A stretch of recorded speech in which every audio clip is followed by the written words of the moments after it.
Now, although Ubisoft hasn't said anything official, based on multiple leaks and trustworthy reports, we already have a pretty good idea of what to expect from the unconfirmed next game in the series, Assassin's Creed Empire.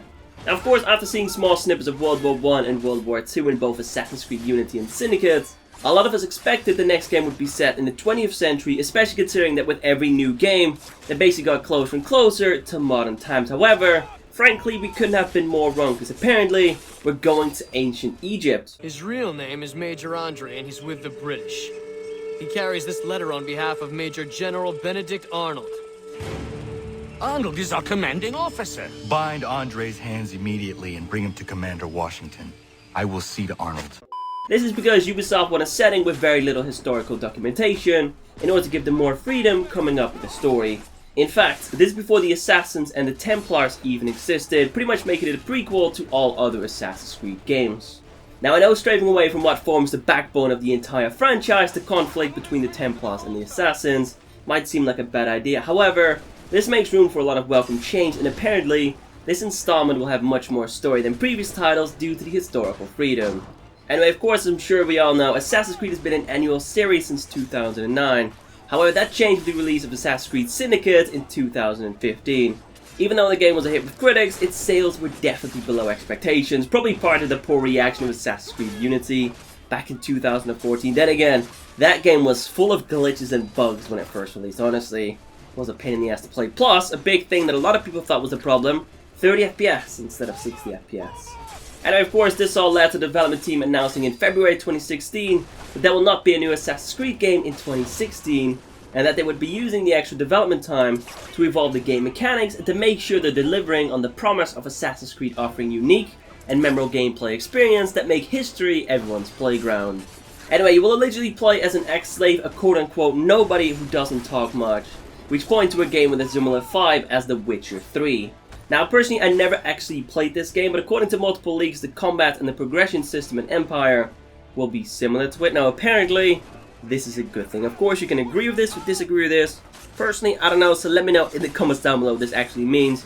Because they basically talk about a free-form style combat, and quite frankly, I have no clue what this entails.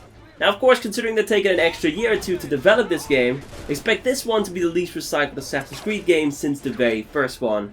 Especially since they're apparently going to remake almost everything from scratch, except of course some old animations. Because let's be honest, they can't make climbing walls look any more interesting, and of course there are only so many ways to stab someone in the neck. Now, of course, the next one is a bit difficult for me to imagine, simply because I never played Assassin's Creed Black Flag start to finish. Honestly, I just couldn't get into the game. It didn't feel like a proper Assassin's Creed game to me, if that makes sense. Basically, it felt more like a Pirates game than an Assassin's Creed game, which is why I stopped playing it after a few hours. But apparently the world of Assassin's Creed Empire is roughly 3 times as big as that of Black Flag. And of course, some of you can imagine exactly how big that is, but me personally, I kinda struggle with that. I have no clue, honestly. Anyway, so next up, a fascinating detail is that the main character apparently has a pet eagle that players can control. Now, in this case, imagine something like being able to control an owl in Far Cry Primal, or at least I think it's an owl. It's something like that. You basically use it to spot enemies and check out certain areas from a distance. Honestly, it's pretty damn useful, but in this case, of course, eagles have been tied to the series for a very, very long time. So being able to control one is definitely something that I'm personally looking forward to. Now, before I continue, first some sad news, or at least this is some sad news for some of you. Basically, as of right now, there's been no talk about an Assassin's Creed game being set in either China or Japan. This is something that a lot of people want to see in the future. Obviously, though, I don't see the Assassin's Creed franchise ending anytime soon. So maybe, let's say, 5-6 years from now we'll see this, but as of right now, there's no talk about it. And, as of right now, there's also no talk about multiplayer returning to the franchise. Obviously, we saw some multiplayer elements in the past, however, at this point in time, there's no talk about that, and co-op has also been completely cut. Now, obviously, to some people, this is definitely a bit of a letdown. However, personally, I feel like this is a good thing, just because in this case, they get to dedicate more time to coming up with a solid story, and at the end of the day, I would rather have a solid story than a solid multiplayer experience, especially when it comes down to Assassin's Creed, because the story is what it's all about. Anyway, so next up, some more details about Assassin's Creed Empire.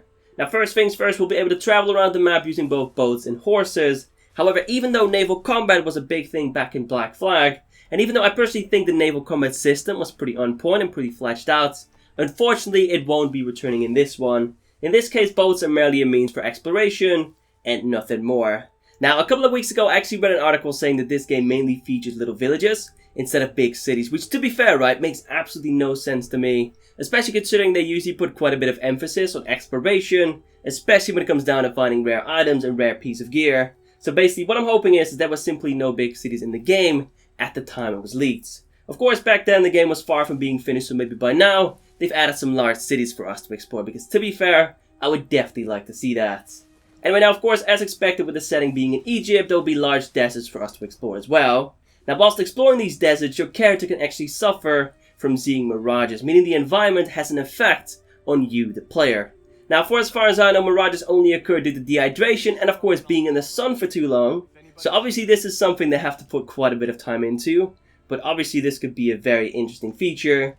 And of course, don't worry, the game also has plenty of areas filled with vibrant and colorful greenery and vegetation, just like Black Flag, which actually makes perfect sense, because the same development team that developed Black Flag back in the day is also working on Assassin's Creed Empire.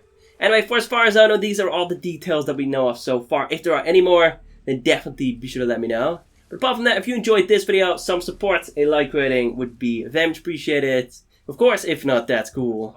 Be sure to let me know in the comments down below what aspect of Assassin's Creed Empire you're mostly looking forward to. And apart from that, if you want to, you can also follow me on Twitter, Facebook, Instagram.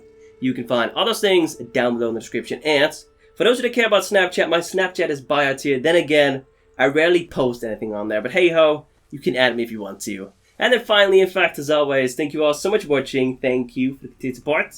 And of course, I will catch you in the next one. Take it easy.